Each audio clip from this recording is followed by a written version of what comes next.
বর্তমানের কোর্টে নানা বিচার চলে নোটে বাবাই দেখতাম নামাজ পড়া।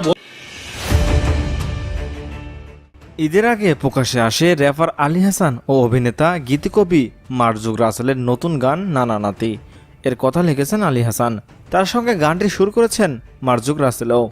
গানটি প্রকাশের পর তা দারুণভাবে লুফে নেয় শ্রোতারা। এর মাঝেই আদালত অবমাননার অভিযোগে র্যাপার আলী হাসানকে লিগ্যাল নোটিশ পাঠিয়েছে শেরপুর জেলা জজ আদালতের সহকারী public prosecutor advocate Fahim Hasnain. তার দাবি, গানটিতে আদালত অবমাননা হয়েছে।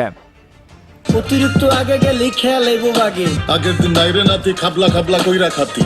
বুধবার রেজিস্ট্রি ডাকযোগে নোটিশটি পাঠানো হয়। এতে বলা হয়েছে, আগামী 15 দিনের মধ্যে গানের আদালত অবমাননাকারী বর্তমানে কোর্টে বিচার চলে নোটে লাইনটি বাদ দেওয়া সহ অনলাইনে লাইভে এসে জনসাধারণের কাছে ক্ষমা চাইতে হবে, অন্যথায় তার বিরুদ্ধে আদালতে মামলা করার কথা বলা হয়েছে।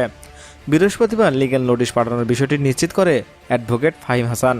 তিনি বলেন, গানটির 1 মিনিট 18 সেকেন্ডে বলা হয়েছে বর্তমানের কোর্টের বিচার চলে নোটে, যা আদালতকে অবমাননা করা শামিল। বর্তমানের কোর্টে নানা বিচার চলে নোটে।